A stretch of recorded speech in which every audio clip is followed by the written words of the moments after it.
Kepala Pelaksana BPBD Kota Bandar Lampung, Idham Bashar, mengatakan selama musim kemarau hingga akhir Juli ini, pihaknya telah mendistribusikan sekitar 25 mobil tangki air bersih ke berbagai lokasi yang mengalami kekeringan.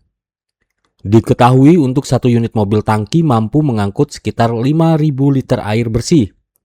Saat ini BPBD mengoperasikan 4 armada mobil tangki yang setiap harinya dapat menjangkau 12 hingga 15 titik distribusi. Setiap proses pengiriman membutuhkan waktu sekitar 3 jam, sehingga pengaturan jadwal distribusi dilakukan secara bergantian agar kebutuhan masyarakat tetap terpenuhi. Warga yang mengalami krisis air bersih diimbau melaporkan kondisinya melalui Ketua RT, RW, atau Lurah. Laporan tersebut akan diteruskan kepada BPBD untuk segera ditindaklanjuti. Berdasarkan perkiraan BMKG, puncak musim kemarau diperkirakan terjadi pada Agustus hingga September. Masyarakat diimbau menggunakan air secara bijak dan sesuai kebutuhan pokok. Mungkin bisa dijelaskan Pak, ini sudah memasuki musim kemarau dan BPBD sudah mulai mendistribusikan air bersih kepada warga. Mungkin sampai saat ini sudah berapa yang didistribusikan dan dari antisipasi dari BPBD dan himbau untuk masyarakat seperti apa Pak Kalak? Ya, pada bulan Juli ini kita sudah mendistribusikan lebih kurang 25 mobil. Yaitu terdapat di beberapa kecamatan, permintaan dari warga masyarakat, Kecamatan Kedamaian, Panjang, Teluk Betung Timur, Enggal, Sukabumi, Kemiling, dan lain sebagainya. Nah Pak, itu kan dalam satu mobil itu memuat berapa liter air sih Pak untuk ininya? Dalam satu mobil itu lebih kurang 5.000 liter. Nah, untuk permintaan itu dari masyarakat itu dalam satu hari kita bisa melayani sampai berapa kali itu Pak?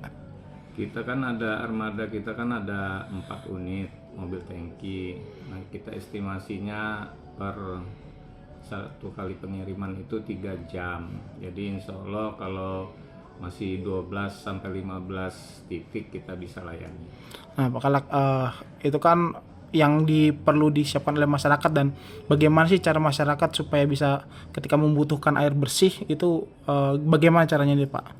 Nah, bila warga masyarakat membutuhkan air bersih, hendaknya menghubungi pamong setempat. Nah, nanti informasi itu akan diteruskan ke BPBD dan dari BPBD akan menindaklanjuti.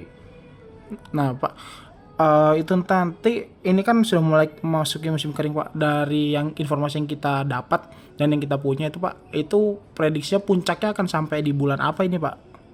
Kalau berdasarkan perkiraan dari BMKG, nah itu puncaknya bulan Agustus sampai bulan September. Nah Pak, untuk himbauan kepada masyarakat ini Pak, ini kan mulai masuk musim kering, seperti apa nih Pak dalam penggunaan air sendiri Pak? Diimbau kepada masyarakat supaya penggunaan airnya sesuai kebutuhan, jangan sampai air itu banyak terbuang dan tidak bermanfaat, karena ke depan ini mungkin kekeringan ini akan lebih dirasakan oleh kita.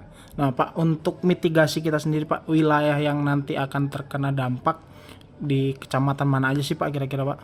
Kalau berdasarkan pengalaman yang lalu, yaitu kecamatan-kecamatan itu Panjang, Sukabumi, Teluk Betung Timur, Teluk Betung Barat, Kemiling, Raja Basa, Kedamaian. Itu yang banyak permintaan. Nah, untuk kesiapan kita sendiri Pak, personel bisa standby sampai pukul berapa sih Pak untuk distribusi air bersih sendiri itu Pak? Kalau personil dari BPBD di samping armada kita 4, personil kita siap 24 jam, namun pelayanan air ini sesuai kebutuhan, sesuai arahan Ibu Wali Kota. Bila ada permintaan dari warga masyarakat terkait air bersih, BPBD harus siap melayani. Oke, siap. BPBD memperkirakan wilayah yang rawan kekeringan meliputi Kecamatan Panjang, Sukabumi, Teluk Betung Timur, Teluk Betung Barat, Kemiling, Raja Basa, dan Kedamaian. Sesuai arahan Wali Kota Bandar Lampung, seluruh personel BPBD disiagakan selama 24 jam untuk memastikan distribusi air bersih berjalan lancar dan kebutuhan masyarakat terpenuhi. Dari Bandar Lampung, Tim Liputan Delta TV melaporkan.